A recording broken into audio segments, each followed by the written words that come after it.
that the accused are liable for the offense of trafficking and using counterfeit currency notes as genuine under Section 489B of the IPC.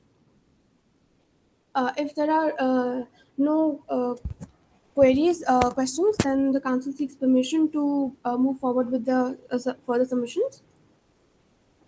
After the submission of Team 551, thereafter the queries will be raised before you. All right, much obliged, Your Honor. It is humbly submitted in this honorable court that the accused are liable for possession of counterfeit Indian currency under the provisions of Section 489C of the Indian Penal Code. This Section 489C reads as: whoever has in his possession any forged or counterfeit currency note or banknote, knowing or having reason to believe the same to be forged or counterfeit, and intending to use the same as genuine, or that it may be used as genuine, shall be punished with imprisonment of either description for a term which may extend to 7 years, or with a fine, or with both. As observed in K. Hashim versus State of Tamil Nadu by the Honorable Supreme Court, Section 489C deals with possession of forged or counterfeit currency notes. It makes possession of forged and counterfeit currency notes punishable. Possession of counterfeit currency notes and knowledge that the currency notes were counterfeited are the necessary ingredients to constitute an offense under Section 489C. In the present case, an eyewitness at the scene, Guddu Singh, testified to having received information about two individuals traveling to the Old Delhi railway station with counterfeit currency notes to carry out a criminal activity in the country.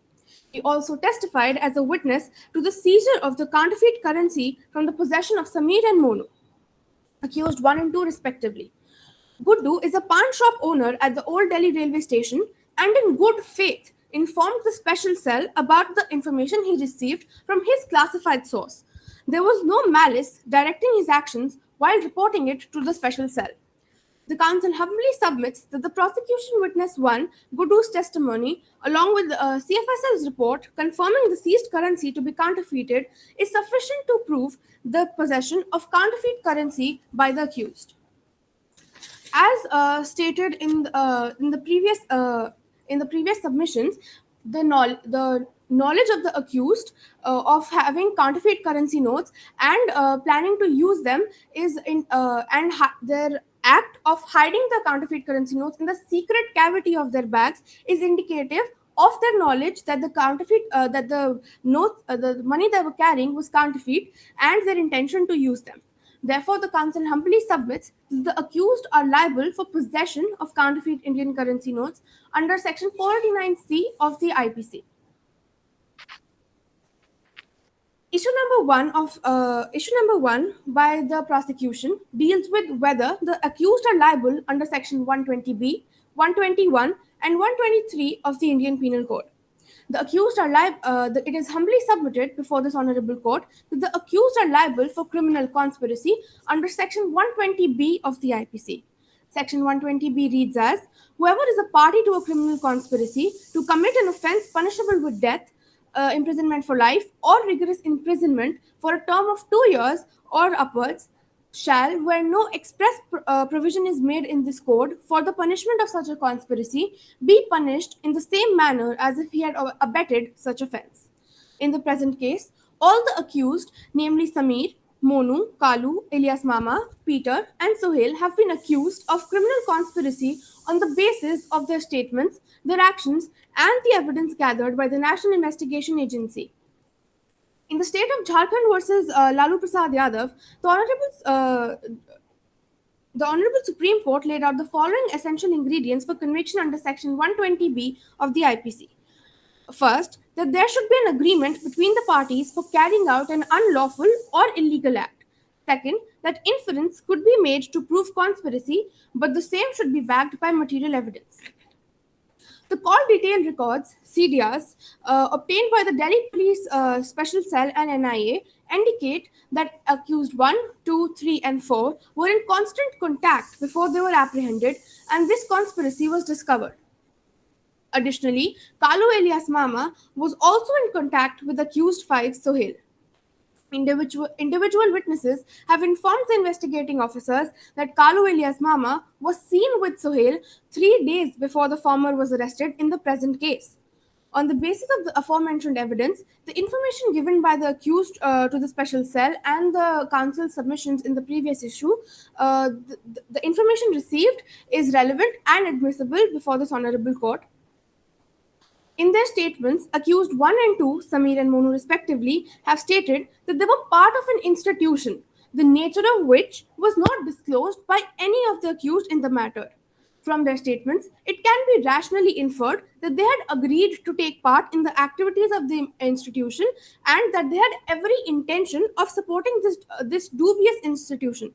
In the present matter, the main object of the conspiracy was the bomb blast at Pulwama on 15th August 2015, and as held by the Supreme Court, Honorable Supreme Court, in the Yashpal Mittal versus State of Punjab, it is not necessary that all the conspirators must know each and every detail of the conspiracy as long as they are co-conspirators in the main object of the conspiracy.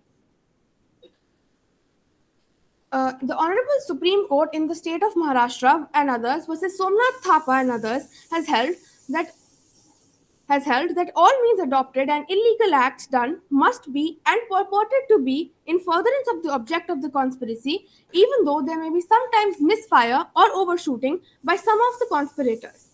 Therefore, the council humbly submits that the accused are liable for the punishment for criminal conspiracy described under Section 120B of the Indian Penal Code. It is humbly submitted before this honorable court that the accused are liable for attempting to wage war and abet waging of war against the government of India under Section 121 of the IPC. In Ajmal Amir Kasab versus the state of Maharashtra, the Honorable Supreme Court held that the government of India is only the executive limb of the state. However, the expression government of India is not used in this narrow and restricted sense in Section 121. In Section 121, the word government of India is used to imply the Indian state, the juristic embodiment of the sovereignty of the country that derives its legitimacy from the collective will and consent of its people. In the present matter, the planned attack on the Indian Army convoy, can be considered an attempt to wage war against the government of India. The illustration given under Section 121 of IPC describes the exact same situation as in the present matter. The accused were affiliated with a mysterious organization which allegedly guided poor citizens against the government's policies. None of the accused, the council seeks permission for extension by 30 seconds.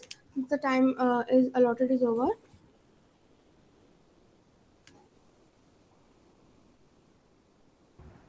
Yeah, you can proceed.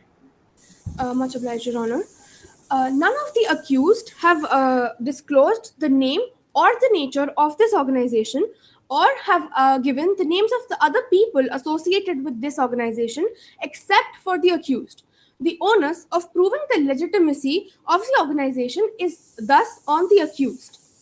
And therefore, the council humbly submits that the accused are liable for attempting to wage a war against the government of India under Section 121 of the Indian Penal Code.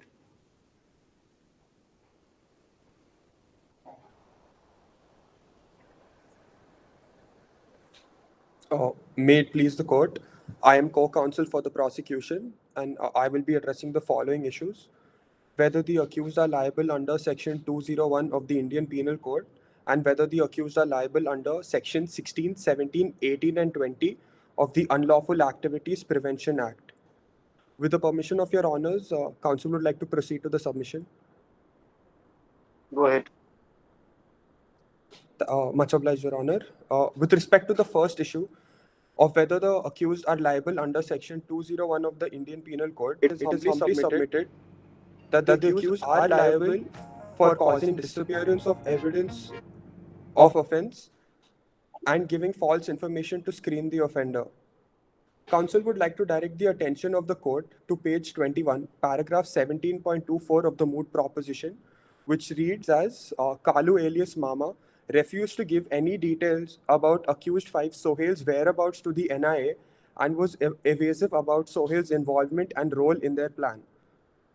Page 51 of the moot proposition, which is the statement of prosecution witness 4, Rupinder Singh, Superintendent of Police, says that the CDRs, which are the call detail records of the SIM cards used by the accused that were obtained during the interrogation from the mobile service providers, and the contents of the mobile phones containing the contact list of the phones recovered from the accused were obtained from the expert opinion of the CERT in New Delhi.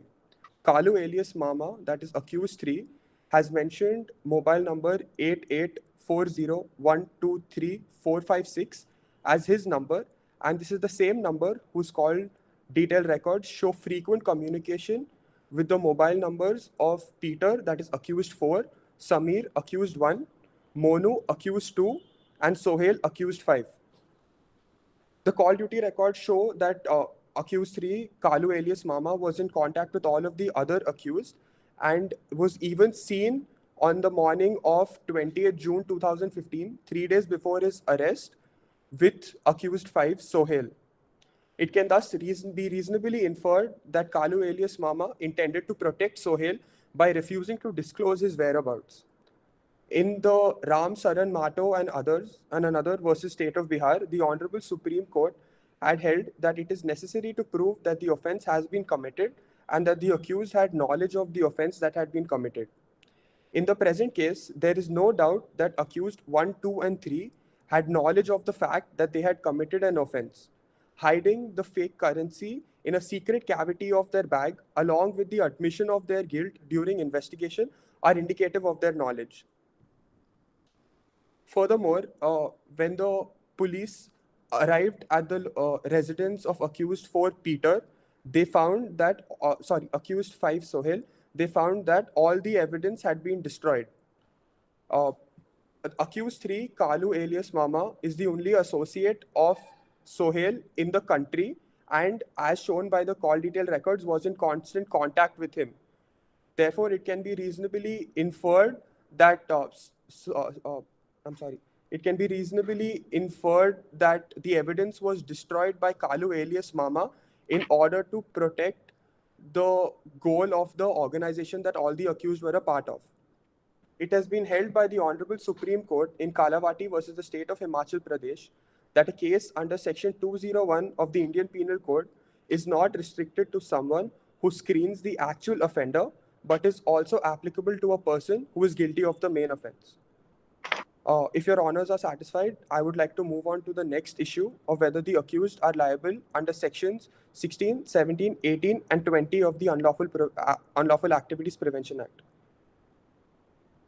Please carry on. Much obliged, Your Honor.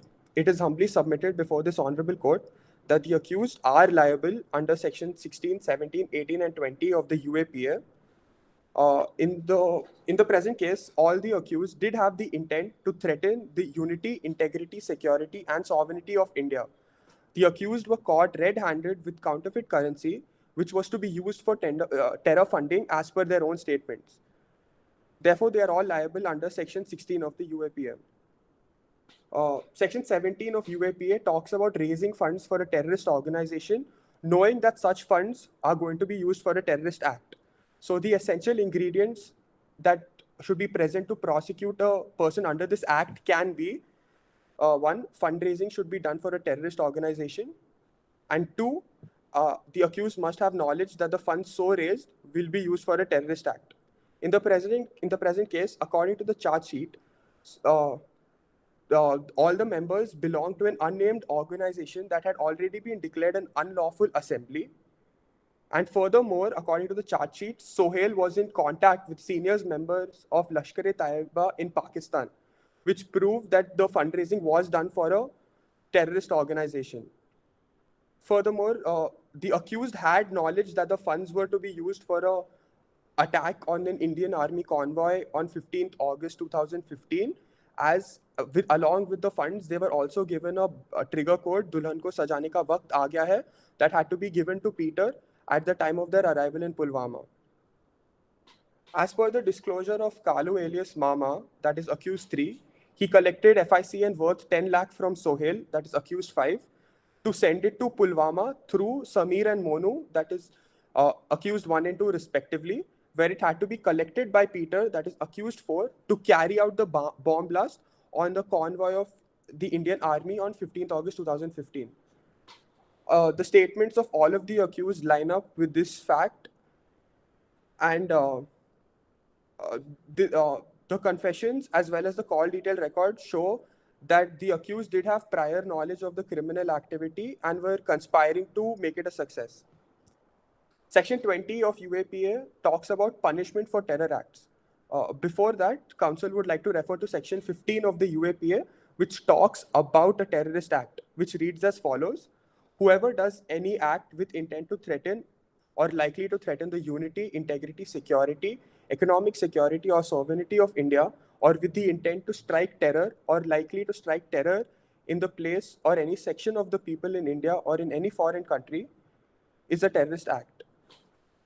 The Council would humbly submit that an attack on an Indian Army convoy on Independence Day is a terrorist act, as it would inevitably strike terror into the heart of citizens across the country.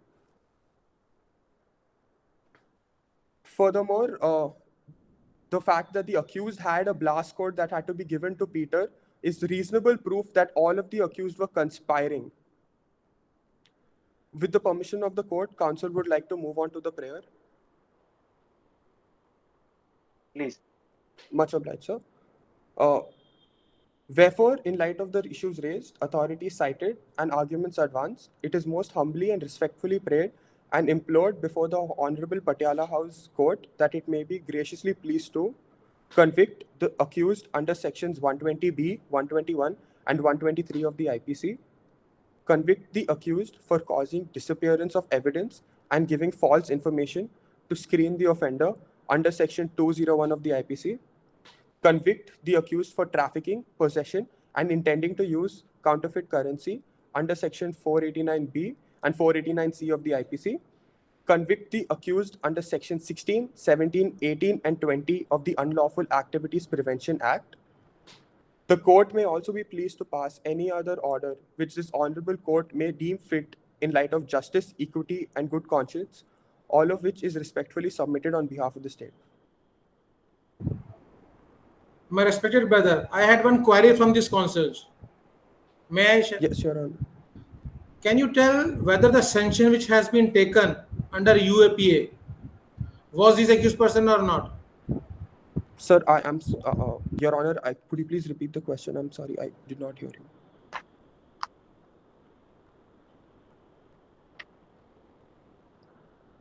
Your Honor, your mic is muted.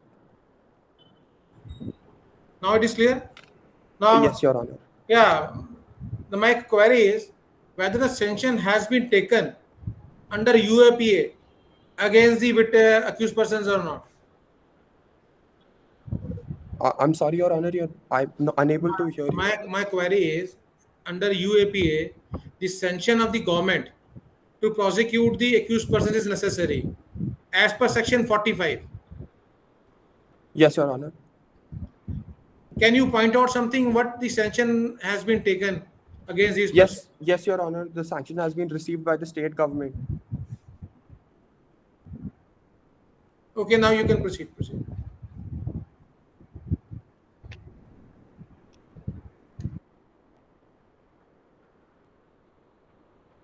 Your Honor, I am finished with the submission.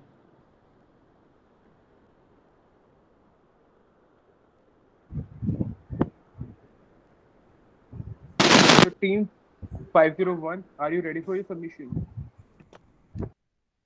Yes, I am. May I start? Yeah, so your time, you are speaker 1. Yeah. You are going to take 10 minutes. Yes. And the speaker 2 is going to take 17 minutes. Yes.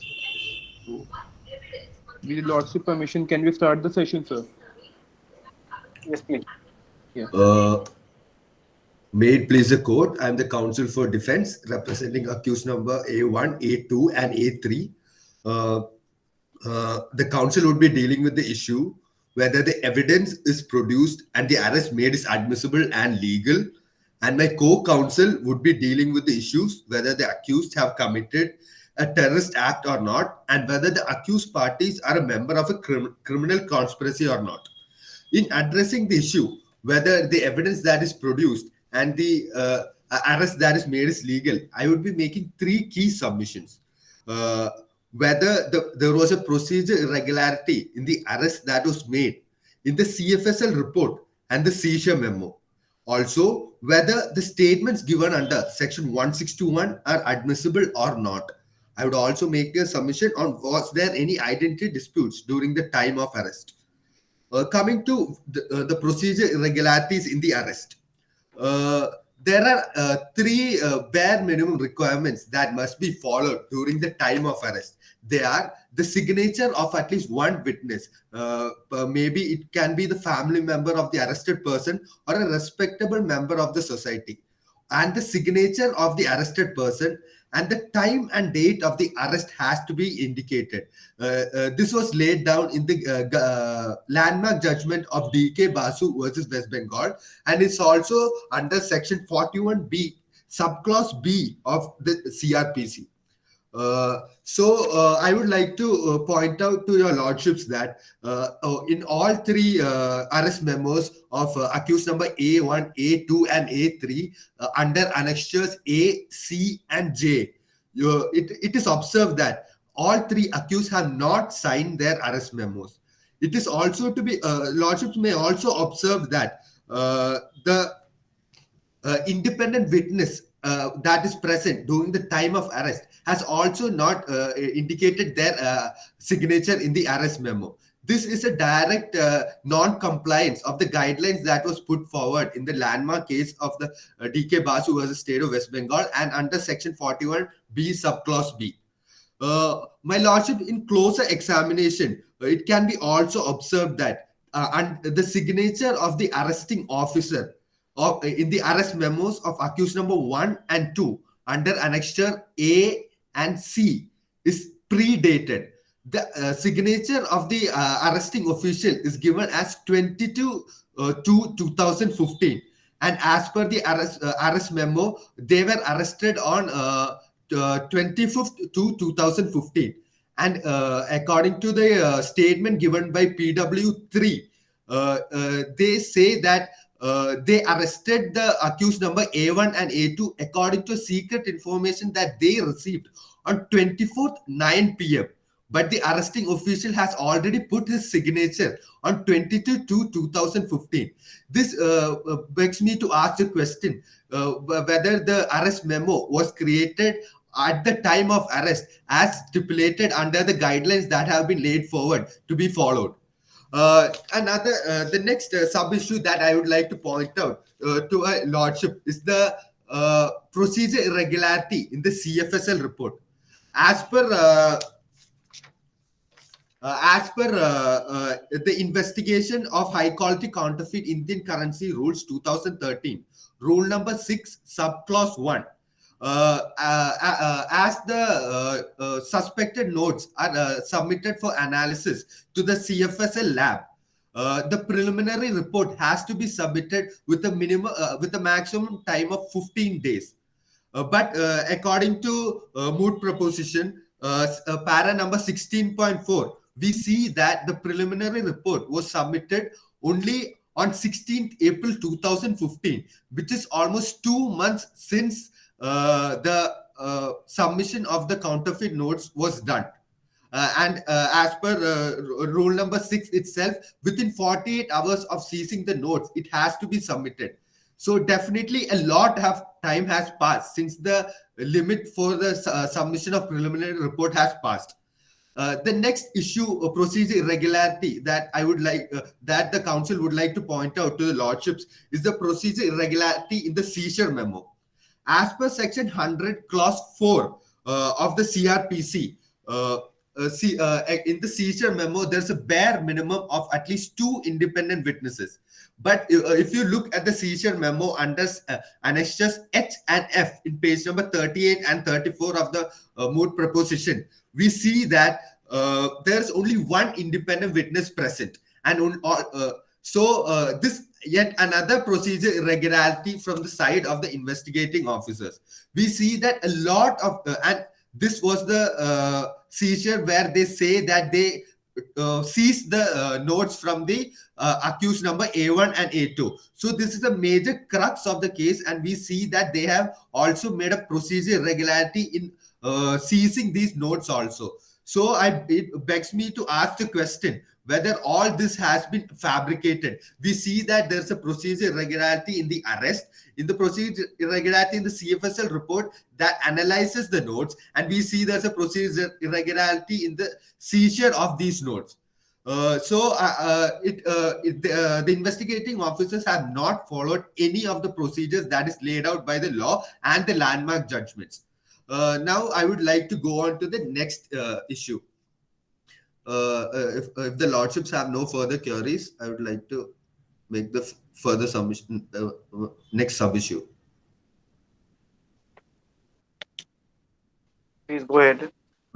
The next my lordship, the next submission the council would like to address is whether the statements that are given under section 161 are admissible or not. It's a well settled proposition of law that the statements that are made under section 161 are not admissible in court of law.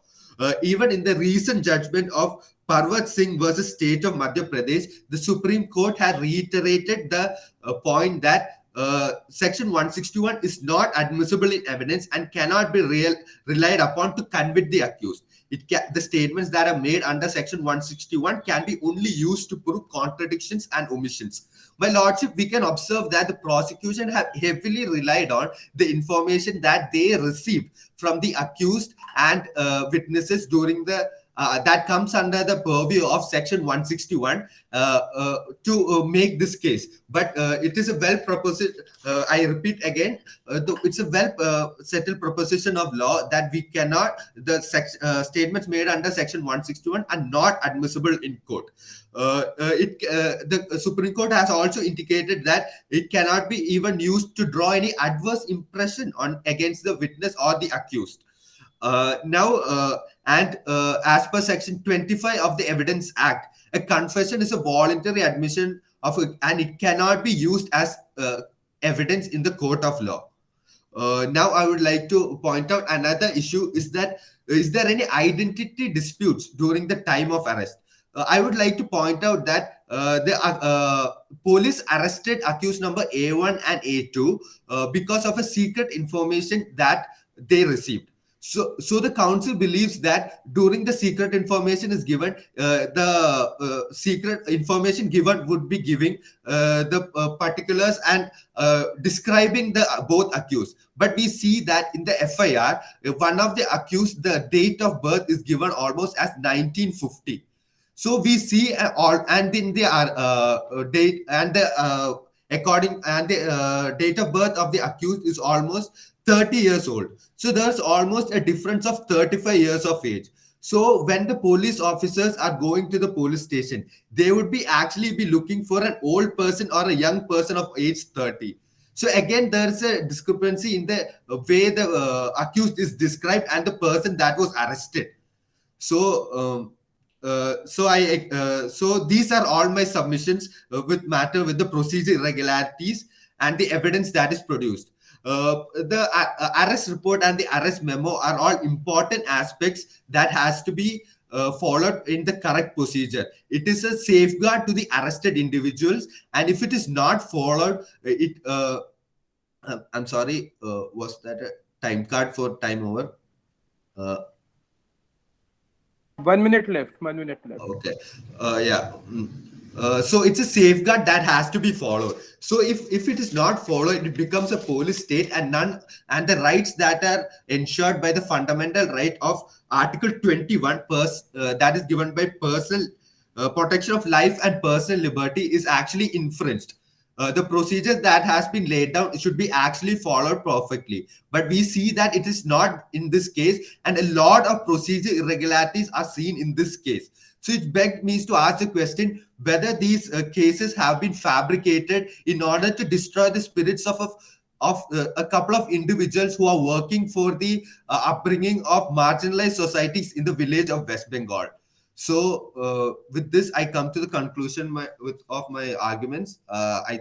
It's been an honor pleading in front of the bench. Now my co-counsel would be continuing the rest of the arguments. Thank you, Your Lordships. May it please the court. This is speaker number 2 for the defense, representing accused 1, 2, and 3, being Samir, Monu, and Kalu, also known as Mama, respectively. With the permission of the bench, the council would like to proceed with the submissions. Yes, please. The council shall address the issue of the suspected currency notes, which the accused has been charged under Section 489B and 489C of the Indian Penal Code and Section 16 and 17 of the UAPA, and the issue of conspiracy for which the accused has been charged against under Section 120B of the Indian Penal Code and Section 18 of the UAPA. In addressing the issue of the counterfeit notes, the council shall make 3 key submissions, Your Lordship. 1, there was a delay in the preliminary report, as my co-counsel stated. 2, there was no consistency in the CFSL report. And 3, there was no mens rea established by the prosecution, which was required to be established by the prosecution to charge the accused under Section 489B and 489C of the Indian Penal Code. The council shall move on to the first sub-issue. The council seeks permission to share the screen, Your Lordship. Yes, please. Share it.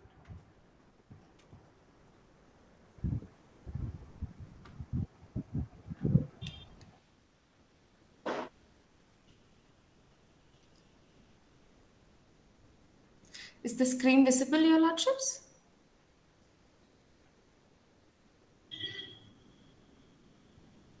Your Lordships, is the screen visible? Yeah, you continue. Yes. I'd like the bench to refer to page number 13 of the moot proposition, where as per paragraph 16.1, it is clearly stated that all items recovered were seized. From this, it is clear that all items that were recovered while the accused parties were detained in the railway station on 25th February 2015, all the items that were recovered while searching, while conducting a personal search, were seized. And these include their baggage, which contained their suspected currency notes. It also contained some identity cards, a small amount of cash, and their general class railway tickets that they had taken. So from this, it is clear that seizure has taken place, and the council would like to request the bench to take a note of the date as 25th February 2015 when the seizure has taken place. Now the council would like to draw the attention of the bench to paragraph 16.4, and this has been stated by my co-counsel as well, that a preliminary report of CFSL dated 16th April 2015, which is almost 2 months after the seizure. From this, it is clear that the prosecution has failed to furnish the information as to when and how the seized currency notes were sent to CFSL for further examination. And also, the council would like to refer to Rule 6 Clause 1 and 6 Clause 2 of the Investigation of High Quality Counterfeit Indian Currency Offences Rules 2013, where it states that as per Rule 6 Clause 1, the preliminary report has to be sent by a central forensic authority within 15 days of submitting the seized currency notes, as stated by my co-counsel. And as per Rule 6 Clause 2, it is very important that the seized currency notes must be sent to a central forensic authority, which in this case is the CFSL, must be sent within 48 hours of seizure. From these rules, and by taking reference to these rules, it is very clear that the prosecution has not furnished the information as per these rules and have not followed the procedure as per these rules. And this raises a suspicion or a question in the minds of the accused as to whether the evidence was tampered while the seized currency notes were sent for further examination. If there are no further queries, the council would like to move on to the next sub-issue. Yes. Much obliged, Your Lordship. Moving on to the second sub-issue, which is dealing with the and inconsistencies in the CFSL reports, the council would like the bench to refer to page number 17 in the Mood proposition, where it is stating that the preliminary report, which was received from the CFSL, was numbered. The file was numbered as 12342/2015. And also, in the examination that was further made, where half of the seized currency notes were examined, the file number was 12432/2015. Now, the council would like to draw the attention of the bench to page number 25 of the Mood proposition, where it lays down the table of the reports that were received from the CFSL after examination. From this, it is very clear that the CFSL report that was received, which was the preliminary examination that was done, which ascertained that the suspected currency notes were of high quality, the file was numbered as 123/2015, and the second and third reports were filed as 563/2015 and 1204/2015. And from this, it is very clear that the file numbers do not match with the information that was referred to in the other paragraph by the council. And it is very clear that there has been an inconsistency and there has been a discrepancy in the reporting system. And from this, the council and the accused, a question raises in the mind of the accused as to whether the examined currency notes were actually the seized currency notes on the day they were detained or not. This raises a very important question, Your Lordship. Also, the council would like to point out a very important aspect here, Your Lordship, as to the CFSL reports. Usually, when the CFSL reports sent a preliminary report stating that it is of high quality in nature, they are required to substantiate as to why they have ascertained it to be a high quality counterfeit currency note. And this is laid down under Schedule 3 of the UAPA, where it states that there are certain basic features that a high quality currency note has to have to make it one. And here it is very clear that none of the basic features have been mentioned by the prosecution, and prosecution failed to furnish such information. And also, as per paragraph 17.35 of the Mood proposition, it is clear that CFSL New Delhi did not provide any other explanation about their conclusion, which is that it is of high quality FICN notes. If there are no further queries from the side of the bench, the council would like to move on to the next sub-issue.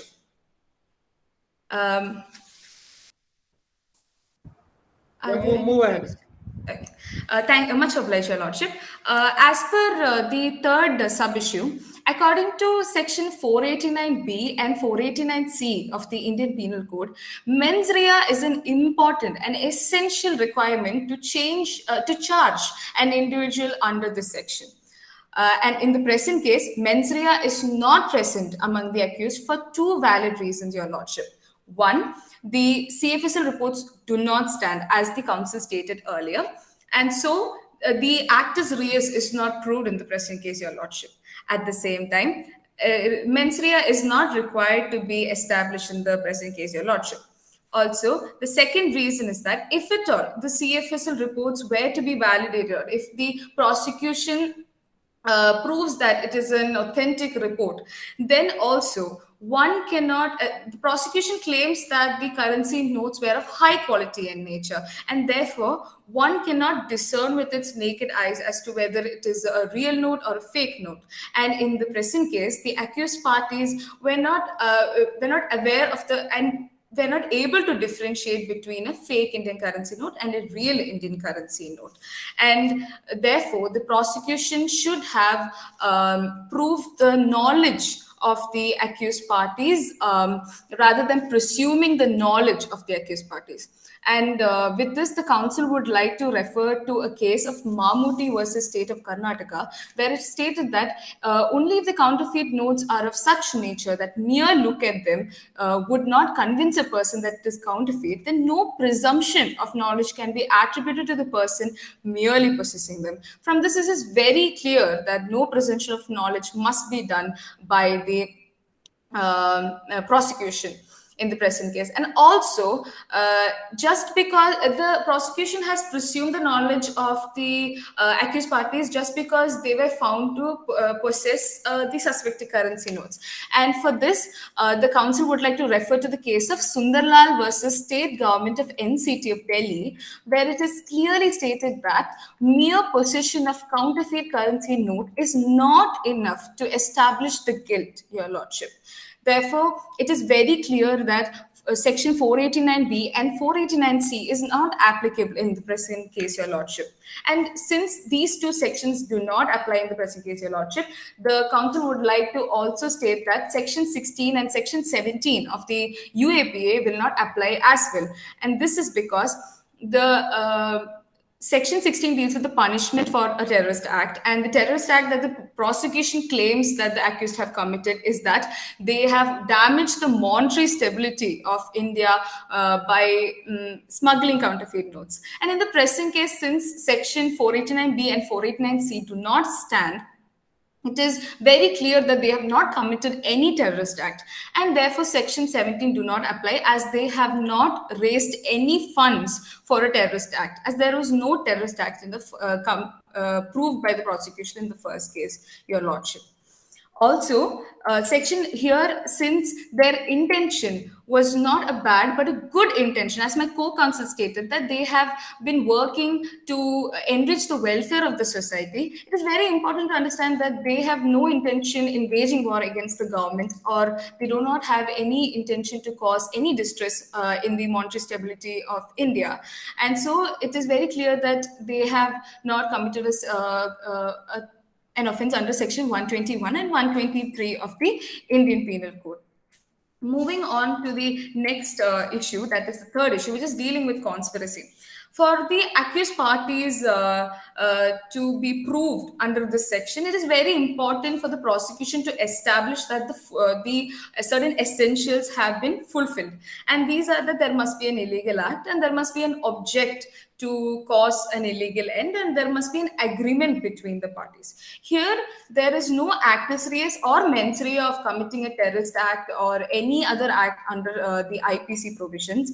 And here, the council would like to refer to the case of State of Maharashtra versus Somnath Thapa and others, where it is stated that for a person to conspire, he must have the knowledge what the co-conspirator has been wanting to achieve, and also intend to further act upon it, and also achieve the illegal end and facilitate its accomplishment. And in the present case, it is very evident that the accused parties were unaware of the fact that they were carrying the suspected currency notes, and also it is very clear that their intention was to work towards the sensitizing people again, and also make sure that they have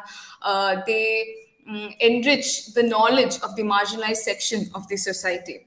And it is also very essential to understand that agreement between the parties have not been established by the prosecution here, Your Lordship. This is because they have only taken the help of the call detailed records to establish criminal conspiracy among the parties, Your Lordship.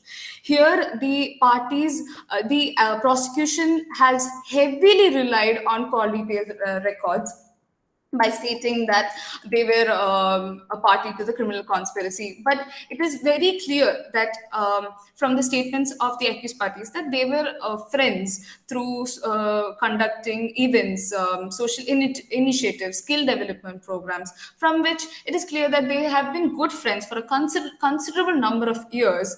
And it is very normal to make conversation, to call each other, as they have formed a great compatibility among them. And it is very clear that these parties are not involved in the are not a party to the criminal conspiracy. Also, the council would like to point out to the fact that Section 20 of the UAPA will not be applicable in the present case, Your Lordship. This is because, as per Section 20, it is a punishment for becoming a member in a terrorist gang or an organization. And in the present case, the parties are not a member of any terrorist gang or organization. And in order for the prosecution to charge this, they have to prove that these parties are actually a member of a recognized terrorist organization as per Schedule 1 of the UAPA, where it is clearly stated that there are certain recognized terrorist gang or organization, and you require a separate membership for the same to become a part of a recognized terrorist gang or organization. So from this, it is very clear, and the council would like to conclude that the accused parties are not a party to a conspiracy, and all the charges that has been filed by the prosecution against the accused parties will not stand in the present case, Your Lordship. If there are no further queries, the council seeks permission to move on with the prayer, Your Lordship. Can you explain how much delay in filing the charge sheet? The charge sheet was filed in the month of May, Your Lordship, I believe. No, Your Lordship, I'll look into it, Your Lordship.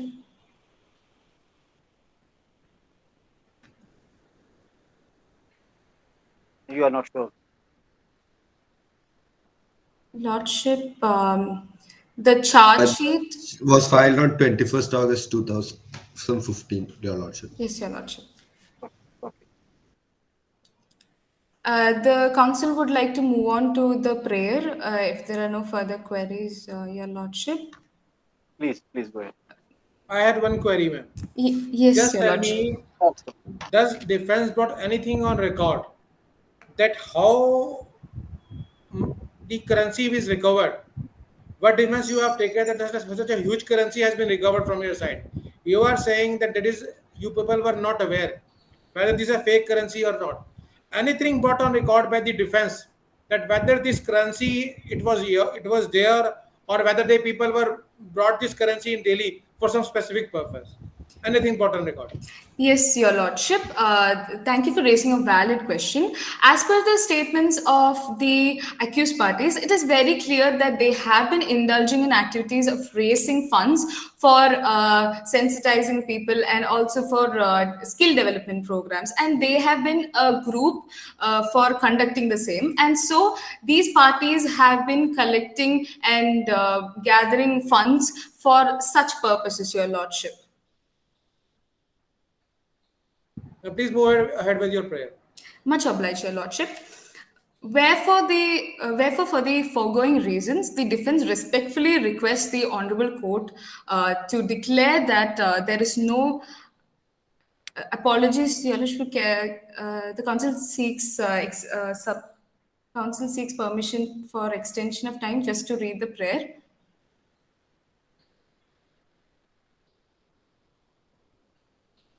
Yeah, carry on. Please. Therefore, for the foregoing reasons, the defense respectfully requests the Honorable Court of LD Special Judge NIA to declare that there is no sufficient evidence to prove that the accused parties have committed offence under Section 120B, Section 489B, Section 489C, Section 121 and Section 123, and Section 201 of the IPC, and Section 16, 17, 18, and 20 of the UAPA as amended. No proceedings to the said accused persons shall stand the trial in the court in accordance with law, and pass any other relief that this honorable court may deem fit and proper in the interest of justice, equity, and good conscience. For this act of kindness, the defense shall duty bound forever pray. Much obliged, Your Lordship. It has been a pleasure pleading in front of this bench.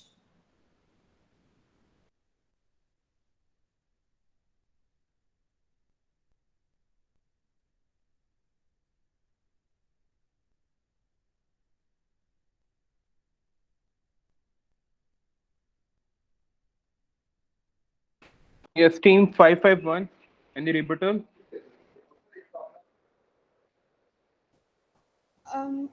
The counsel for the prosecution would like to raise a question. Um, is so your mic is on mute.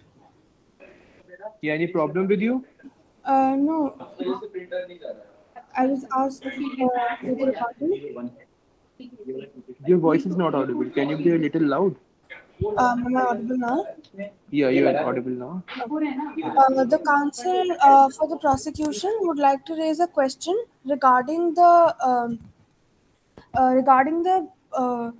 source of the funds that were recovered. Since in para 30 of the learned defense counsel's submissions, they mentioned that the accused 1 and 2 did not have knowledge of the presence of FICN in their bags, which was handed over to them by accused 3. And later it was said that all three believed the that the currency was going to be used for good cause. So from where did the accused receive the rupees 10 lakh worth of FICN? And if it was believed to be used for good purpose, why was it hidden in the secret cavity of the bag?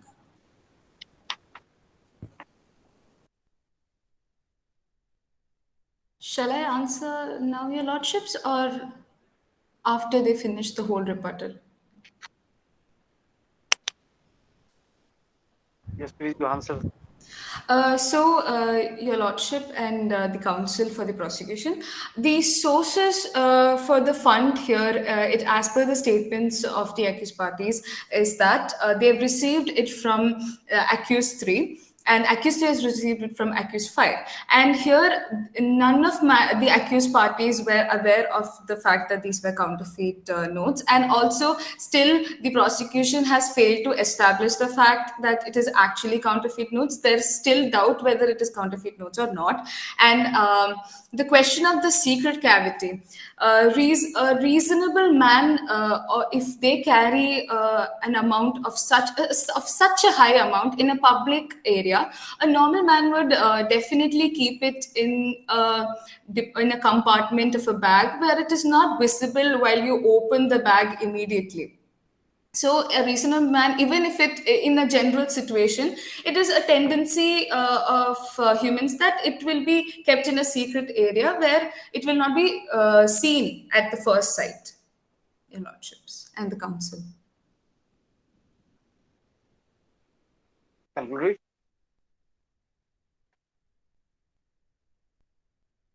Team 551 concluded. Yes, Your Honor. Team 501 also concluded. Yes, Your Lordship. So,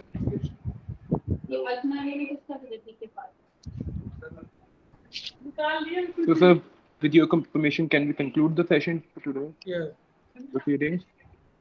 Sir, I will just request you the marking and everything. We will send you through an email.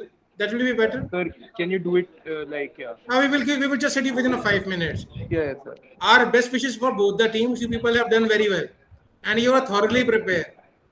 And we will suggest you with Mr. Pandey sir also that this enthusiasm shall continue till you people join the profession. Very much agreed, sir. Please, sir. Just a small Yes, thing Mr. I want to mention. Yes, sir. You. Yeah, because Mr. Pandey being senior to me, definitely he can enlighten you more than me. Okay, sir, my bad. Please. Okay, thank you, everyone. Thank you, sir. Thank you, Your Lordships. It was a really enlightening experience, sir. Thank you for the session. Our wishes to all of you. Please, sir. So may I conclude now? Yes, please.